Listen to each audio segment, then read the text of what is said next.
Alors, comme on l'a dit, les bouquins de Rémy, à la base, le premier n'était pas une histoire d'espionnage, c'était un roman policier. Les films d'espionnage de l'époque, c'était beaucoup tourné vers la guerre froide. Ceux du Monocle sont plutôt tournés vers, je dirais, les affaires nazies, la Ils résurgence. tournaient vers ce qu'on pouvait trouver. Et Il n'y avait pas un but. Le premier, oui, en Bretagne, on a eu l'idée de faire un... Parce que c'était une époque où il y avait quand même une tendance à des gens qui avaient une nostalgie du nazisme. c'était Pierre Blanchard, C'était Pierre Blanchard, là. qui était communiste d'ailleurs, lui, comme personne. Je n'ai pas demandé. Non, c'était. Non, on était là, on a passé un bon moment ensemble. Mais si vous voulez, c'était mon opinion. Et puis le deuxième, c'était le vrai texte du Trésor de Rommel. Mais le côté politique n'existait pas beaucoup. Oui. Je pense ça parce que vous avez défilé en 40 pour. Comment? Vous avez défilé pour De Gaulle Oui. en 40. Ah oui, j'étais dans la première manifestation. Alors là, je vous raconte encore une histoire, puisqu'on est venu pour discuter de trucs dont on ne discute pas. J'avais fait ma première communion à Janson de Sailly. Et arrivant, on est parti avec ma mère en voiture, on s'est arrêté à Hendaye, c'était l'Exode. Et le curé d'Hendaye, c'était le type qui m'avait fait faire ma première communion. Et on a fait ces 3 mois à Hendaye. Et puis il parlait comme le maréchal Pétain, travail, famille, patrie. Et j'étais travail, famille, patrie. Et puis je suis rentré à Paris. 24 heures après, j'étais gaulliste parce que j'étais au lycée. Et le 11 novembre, j'ai été à la manifestation à l'Arc de Triomphe pour De Gaulle, le 11 novembre 40, un des premiers trucs. Et alors, je me demandais ce qu'était devenu ce type qui m'avait fait ma première communion, qui été très travail, famille, patrie.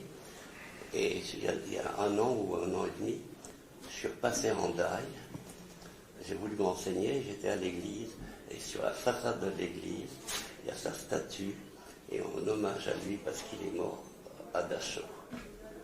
Alors le pétainiste a été liquidé par les nazis.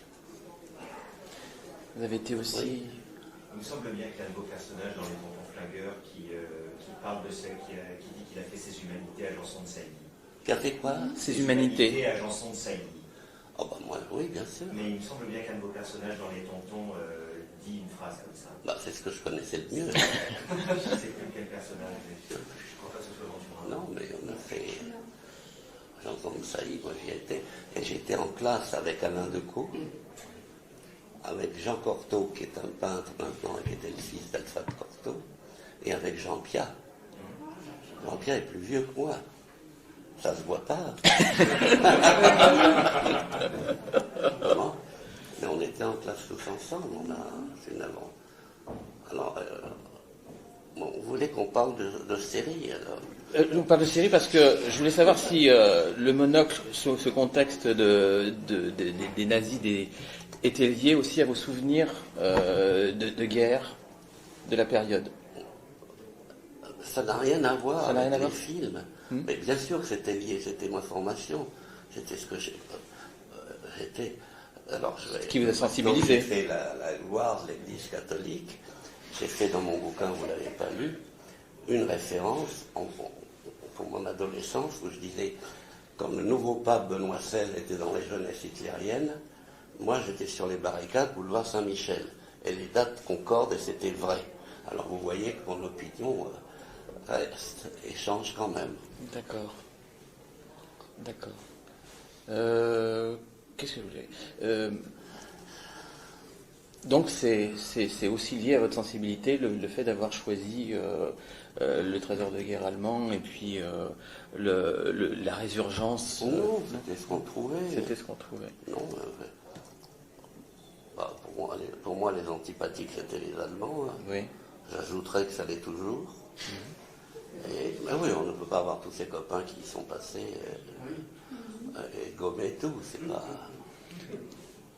Alors, il y avait justement, vous avez créé le personnage d'un agent allemand, c'est une femme qui se confronte à Paul Meurice. Alors c'est à la fois un personnage. Helga Andersen. Oui, un personnage à la fois en opposition, c'est un adversaire et en même temps un allié. C'était aussi dire bon, ça a été la guerre, mais Tout ce dont je me rappelle d'Helga Andersen, c'est qu'elle était très belle, qu'elle avait des beaux seins et que et qu'on a travaillé en pleine harmonie. Et on l'a eu en Corse aussi. Elle est restée à faire de la pêche la pêche sous-marine avec l'équipe de deuxième équipe. Mais son grand-père allemand, c'était pour qu'il y ait une Allemande dans l'histoire, mais c'était une fille assez formidable. Elle a été vivre aux États-Unis après, elle est tombée amoureuse d'un gars qui avait le sida. Et le sida a été soigné dans un coin. Elle est partie avec lui, elle est morte.